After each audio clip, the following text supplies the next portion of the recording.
우리는 지난 시간에 이런 내용을 살펴보았습니다. 만일 하나님이 우리를 위하시면 누가 우리를 대적할 수 있겠는가? 자기 아들까지도 아끼지 않으시고 우리 모든 사람을 위하여 내어주신 하나님이 어찌 그 아들과 함께 모든 것을 주시지 않겠느냐?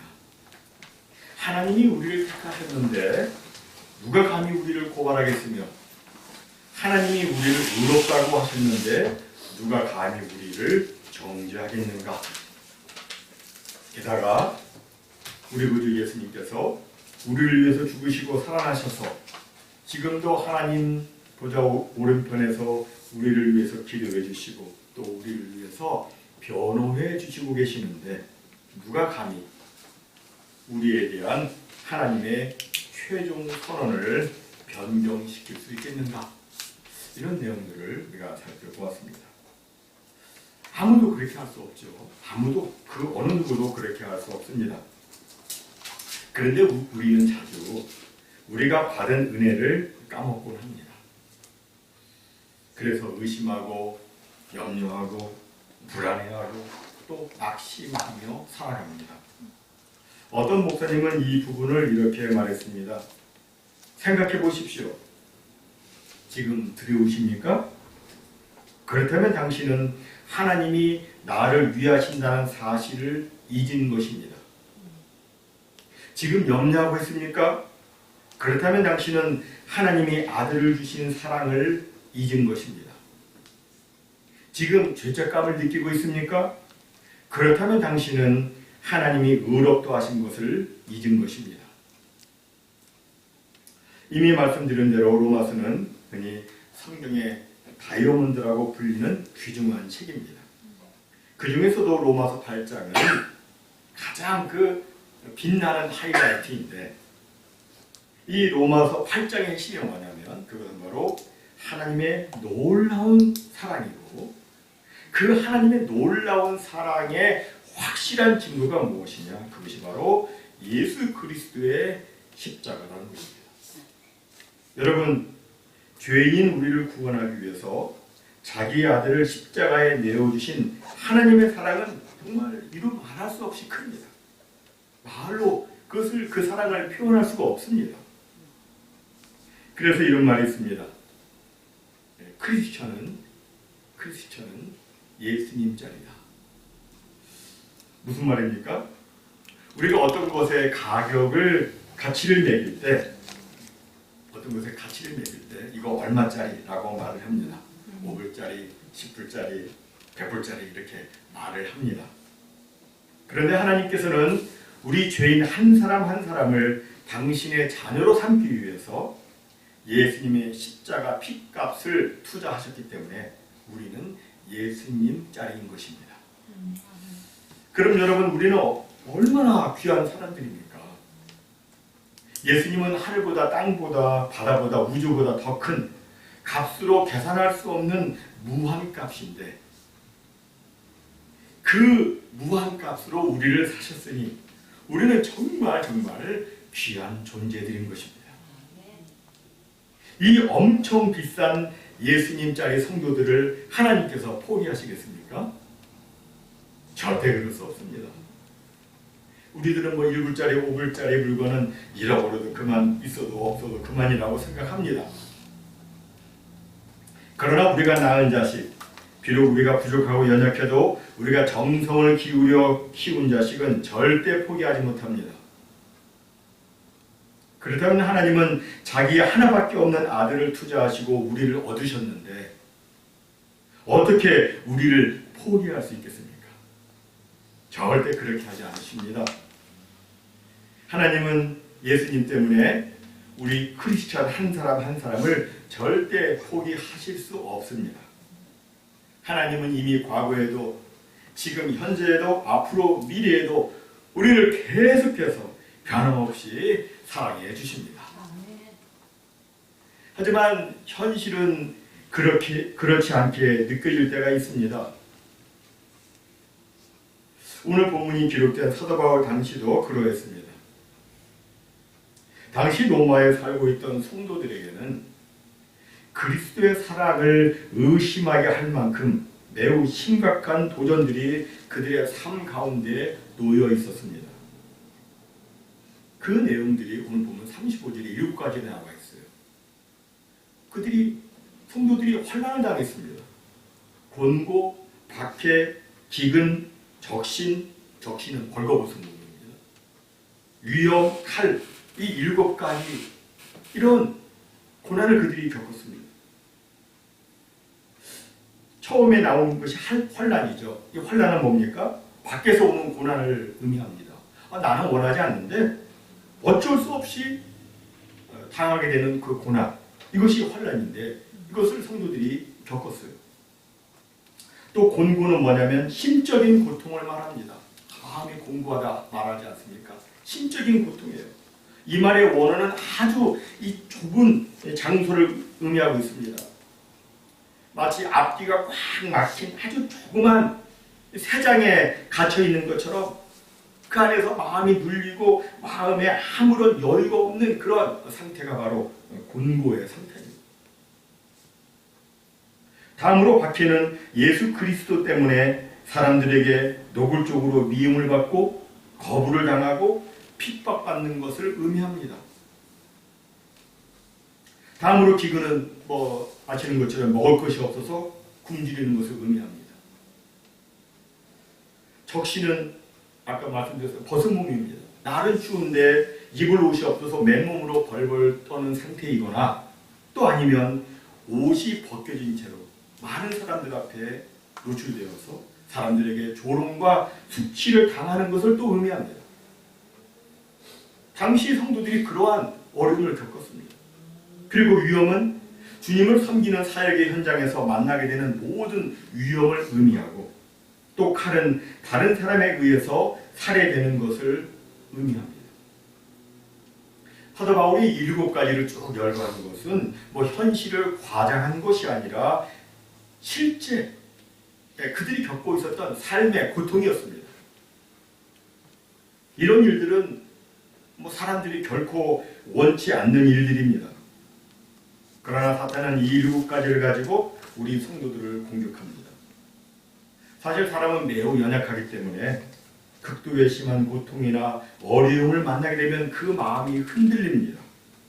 심각한 신앙적 갈등과 고민을 겪습니다. 그러나 그 어느 것도 우리를 향한 그리스도의 사랑을 끊을 수 없다고 성경은 분명히 말씀합니다. 사랑하는 성도 여러분, 우리 성도의 승리의 비결은 우리가 그리스도를 붙잡는 힘이 아니고 그리스도께서 우리를 붙잡는 힘, 그 어떤 순간에서도 나를 결코 버리지 않으시는 주 예수 그리스도의 그 사랑, 그 무엇으로도 끊어지지 않는 그 하나님의 사랑이 있는 것입니다.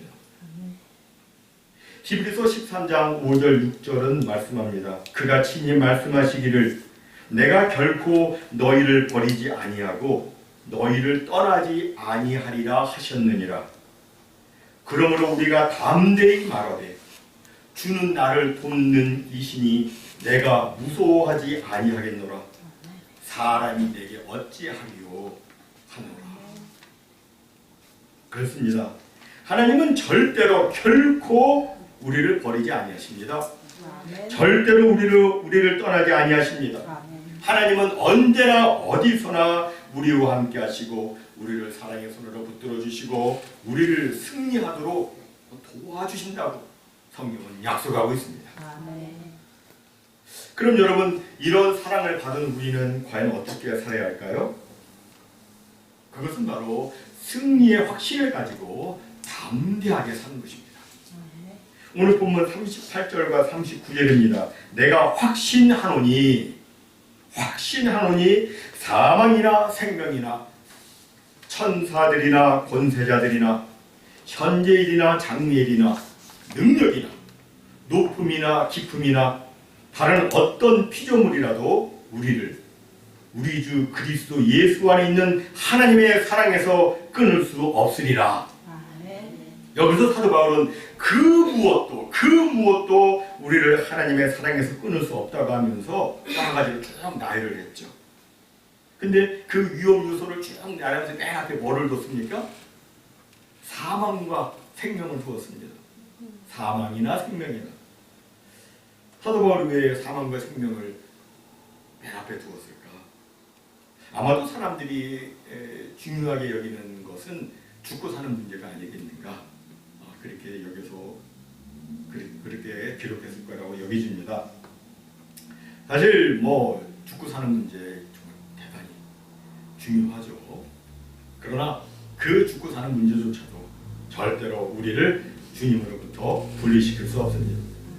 또 우리에 대한 하나님의 사랑은 천사들이나 권세자들 때문에 변경되지 않는다고 말씀하고 있습니다. 여기 천사들은 선한 천사들을 의미하고 권세자들은 악한 천사들을 가리키는 것으로 성경학자들은 해석을 합니다. 대조를 하고 있기 때문에 또 공중의 권세 잡은 악한 천사들 이렇게 해석합니다. 그럼 왜 사도 바울은 사랑이 끊어지지 않는다는 이야기를 하면서 이 선한 천사들과 악한 천사들을 등장시켰을까요? 곰곰이 생각해보다가 이런 생각이 떠올랐습니다. 우리가 아는 대로 선한 천사들은 우리보다 훨씬 더 하나님의 말씀에 충성스럽게 응답합니다. 우리들은 하나님의 말씀에 순종할 때도 있지만 거역할 때도 있습니다.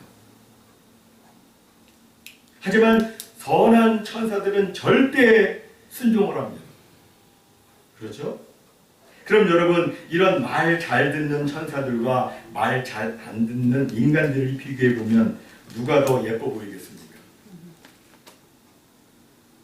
선한 천사들이 더 예뻐 보일 것입니다. 그래서 만약 우리가 하나님이라면, 제가 만약 하나님이라면 선한 천사들을 택하고 죄를 막 범하고 못된 짓을 하는 그 인간들은 포기해 버릴 것입니다. 그러나 그런 일이 인간들 사이에서 있을지 모르겠지만 하나님에게는 절대로 있을 수 없습니다. 선한 천사들의 선한 행동과 충성 때문에 우리에 대한 하나님의 사랑이 약화되거나 변하는 일은 절대로 없는 것입니다. 다음으로 악한 권세를 가진 타락한 천사들은 무엇을 합니까? 악한 천사들은 할 수만 있으면 우리를 넘어뜨려가지고 하나님과 우리 사이를 막 멀게 하려고 애를 씁니다. 그리고 타락한 천사들은 우리가 실수하고 잘못할 때마다 그것을 꼬투기 삼아가지고 하나님께 참소를 해서 우리에 대한 하나님의 사랑을 포기하도록 집요하게 물고 늘어집니다. 하지만 우리를 향한 하나님의 사랑은 절대 변함없고 영원하기 때문에 절대로 그런 일이 있을 수가 없는 겁니다. 다음으로 오늘 본문에 보면 현재일이나 장래일도 하나님의 사랑을 끊을 수 없다고 말씀합니다. 현재일이나 장래일. 사람은 매번 바뀌죠. 하루에도 마음이 몇 번씩 바뀌는데 그 마음 바뀜은 어떤 일이나 사건이 어떻게 진행되어 가느냐에 따라 바뀝니다. 현재일이 이렇게 진행되어 가면 그에 따라서 마음이 이렇게 바뀌고, 장래일이 또 다르게 진행되어 갈 것 같으면 그에 맞추어서 마음이 또 이렇게 바뀝니다. 그러나 우리의 마음이 아무리 바뀌고 변한다 할지라도 하나님은 변치 않으시고 우리를 사랑하신다고 말씀합니다. 이 땅에 어떤 일이라 할지라도 그것이 현재일이든 장래일이든 그것 때문에 우리에 대한 하나님의 사랑이 바뀌지는 않는 것입니다. 다음으로 능력이라는 것도 하나님의 사랑을 끊을 수 없다고 말씀합니다. 능력. 고대 사람들은 이 능력이라는 단어를 표현할 때 모든 것을 폐허로 만드는 엄청난 폭풍이나 지진, 쓰나미, 화산과 같은 자연의 힘을 염두에 두고 그 단어를 사용했습니다. 능력, 디나미스라는 단어를 사용했습니다. 우리 인간의 힘으로는 어떻게 막아볼 수도 없고 거스릴 수도 없는 이 엄청난 힘을, 이 천지지변과 같은 그 엄청난 힘을 능력이라고 생각을 했습니다. 그러나 그 아무리 큰 능력이 그렇게 아무리 강하다 할지라도, 그 능력의 힘이 아무리 강하다 할지라도 우리에 대한 하나님의 사랑에는 손톱만큼도 영향을 주지 못합니다. 아무런 영향을 주지 못합니다. 다음으로 높음이나 깊음도 하나님의 사랑을 끊을 수 없다고 말씀하죠. 시편 139편 8절을 말씀합니다. 내가 하늘에 높이 올라갈지라도 거기 계시며, 하늘에 높이 올라갈지라도 거기 계시며, 수올 저 깊은 데에 내 자리를 펼지라도 거기 계십니다. 우리가 굉장히 높이 올라가면 대기가 나오고, 더 높이 올라가면 궁창이 나오고, 그리고 더 올라가면 이제 광활한 우주가 나옵니다. 그런데 그 머나먼 우주에 떨어져 있는다고 우리를 향한 하나님의 사랑이 떨어져 있는 것은 아니라는 말씀입니다. 하나님은 거기도 계셔서 우리를 사랑하고 계십니다. 아무리 지하 깊숙한 곳, 바다 깊은 곳이랄지라도 그것이 우리에 대한 하나님의 사랑을 막을 수는 없습니다. 창세기 1장 2절에 보면 흑암이 깊음 위에 있고 라고 되어 있는데, 우리가 그런 깊은 흑암 가운데 있다 할지라도 우리가 하나님에게서 가리워지는 것은 아닙니다. 하나님은 거기에서도 우리를 사랑하십니다. 그리고 지금까지 걸어낸 것 이외에 세상의 그 어떤 피조물이라도 우리를 우리 주 그리스도 예수 안에 있는 하나님의 사랑에서 끊을 수 없다고 이 바울이 확신을 하고 있는데, 이 확신을 우리 역시 갖는 것도 중요합니다. 우리 역시 그 확신을 가져야 돼요. 사람은 고통을 당하면 예외 없이 여러 생각을 합니다. 내가 왜 이런 고통을 당하게 되었는가 라는 생각으로부터 시작해서 하나님은 왜 하필이면 나에게 이런 고통을 주시는가 라는 생각도 하게 됩니다. 또 고통이 계속되다 보면 하나님은 이런 때에 어디에 계시는가라는 일종의 의심이나 원망도 생깁니다. 이것이 고통당하는 사람들의 심리입니다. 그러나 우리는 어떤 상황, 어떤 순간에서도 우리를 향한 하나님의 사랑은 결코 끊어지지 않는다는 것을 확신해야 합니다. 우리는 우리를 향한 하나님의 사랑은 결코 변하지 않는다는 것을 확신해야 되고, 또한 하나님은 결코 우리를 버리지 않는다는 것을 확신해야 합니다. 예전에 한 작은 아이가 있었습니다. 그 아이는 어릴 때 부모를 잃고 여러 가정을 전전하며 자랐습니다. 생각 없는 사람들은 그 아이를 향해서 나쁘게 말했습니다. 너는 버림받은 아이야. 너는 사랑받을 수 없는 아이야.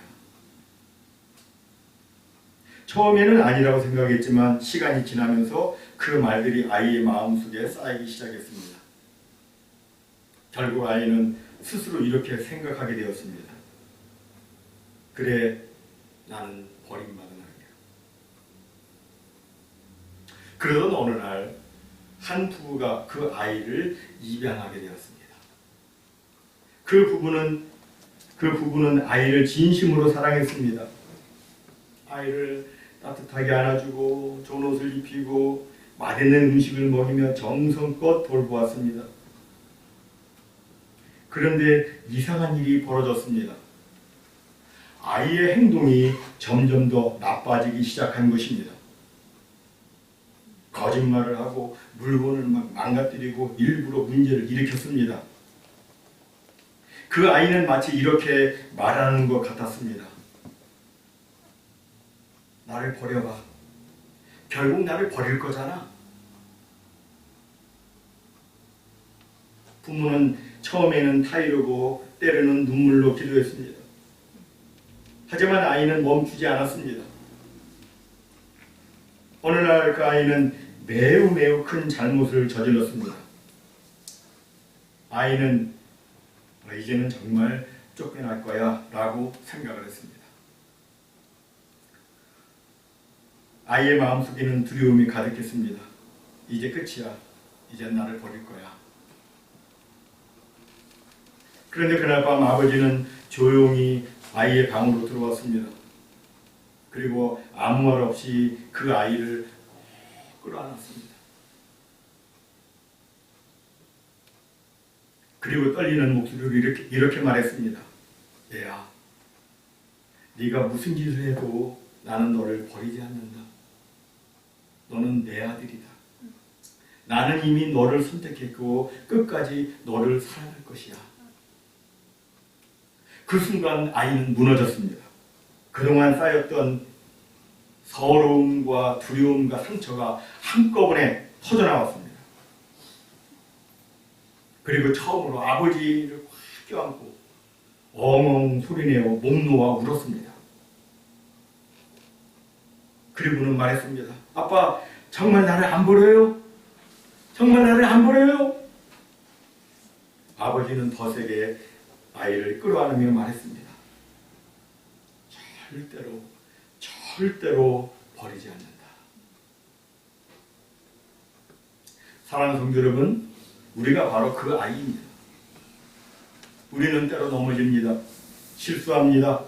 죄를 짓습니다. 그리고 마음속으로 생각합니다. 이 정도면 하나님도 나를 포기하실 수밖에 없을 거야. 하지만 하나님은 말씀하십니다. 내가 내 아들을 아끼지 아니하고 너를 위해 내어 주었는데 내가 너를 버리겠느냐? 여러분, 예수님의 십자가는 하나님의 대답입니다. 절대로 버리지 않는다. 예수님의 십자가에 나와 있습니다. 여러분, 환난이 와도 공고가 와도 박해가 와도 어떤 상황이 와도 우리를 향한 하나님의 사랑은 절대로 끊어지지 않습니다. 아멘. 사랑하는 성도 여러분, 오늘 이 시간 하나님 아버지 품으로 다시 돌아가십시오. 아버지를 꽉 껴안으십시오. 그리고 이렇게 고백하십시오. 하나님, 나는 넘어졌지만 하나님의 사랑은 끊어지지 않았습니다. 나는 약하지만 하나님의 사랑은 변하지 않았습니다. 나는 오늘도 내일도 날마다 그 사랑을 붙들고 살겠습니다. 모쪼록 그 사랑을 가지고 세상을 이기되 넉넉히 이기는 우리 모두가 다 되시기를 예수님의 이름으로 축원합니다. 아멘.